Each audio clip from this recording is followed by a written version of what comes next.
ఇక్కడ వరకు ఒక రకం, మళ్ళీ ఇక్కడ నుండి ఇంకో రకం. చూడండి రాళ్ళని కూడా ఎంత అందంగా తయారు చేస్తారో.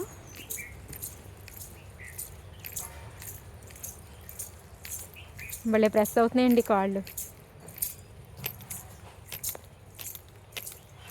మళ్ళీ ఇది ఇంకో రకం. షేపులు మారినాయి, డిజైన్ మారినాయి. ఇవి పెద్ద రాళ్ళు. అదే పెద్ద ఆటలకి చిన్న ఆటలకి మధ్యలో చూపించాను కదా, సేమ్ ఇంకా అవన్నీ. ఈ బొమ్మలు అయితే చాలా ముద్దుగా ముచ్చటగా ఉన్నాయండి. ఎంత బాగున్నాయి చూడండి.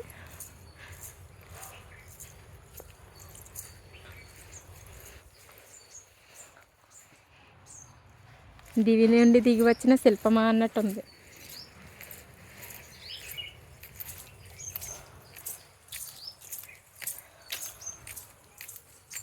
నైట్ లైట్స్ వెలుగుతాయి అన్నమాట అండి. ఇవి చాలా బాగుంటాయి. డ్రెస్సులు ఎంత బాగున్నాయి చూడండి. మళ్ళీ డిజైన్స్, మోడల్స్ అవే డ్రెస్, డిజైన్స్ మారినాయి.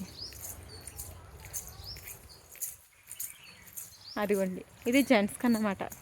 పురుషులు ఇసుకపై నడిచే మార్గము. ఇది స్త్రీలు ఇసుకపై నడిచే మార్గము. రాళ్లతో ఎంత బాగా కట్టారో చూడండి.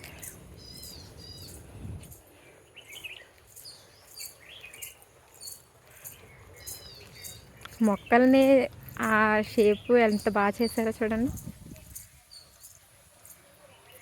వావ్, ఎక్కడికి వచ్చామో తెలుసండి? కృష్ణా నది తీరానికి వచ్చాం.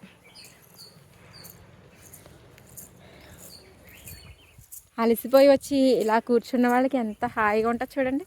ఇలా కృష్ణానది వెళ్తుంది, ఇక్కడ చైర్లో కూర్చున్నాం. ఇలా చూస్తుంటే ఎంత ప్రశాంతంగా ఉందో చూడండి. ఓ పక్క కృష్ణానది అలా వెళ్తూ ఉంది, ఆ పక్కన కొండలు మొక్కలు ఎంత అందంగా కనిపిస్తున్నాయి చూడండి. ఇంకా మనసు ఎలాంటి వారికైనా తేలిక అవ్వకపోతే ఏం చేస్తుందండి? ఇక్కడ దగ్గరలోనే శివాలయం ఉంది, అది కూడా చూపిస్తున్నానండి. నేను ముందుసారి వచ్చినప్పుడు చిన్న శివలింగం ఉండేది, ఇప్పుడు కొద్దిగా పెద్దది మార్చారంటండి. చూడండి తులసమ్మ దగ్గర ముగ్గు ఎంత బాగా వేశారో.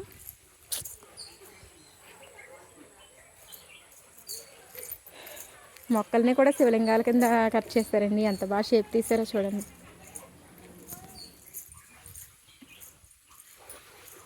హర హర మహాదేవ శంభో శంకర. స్విమ్మింగ్ అంటే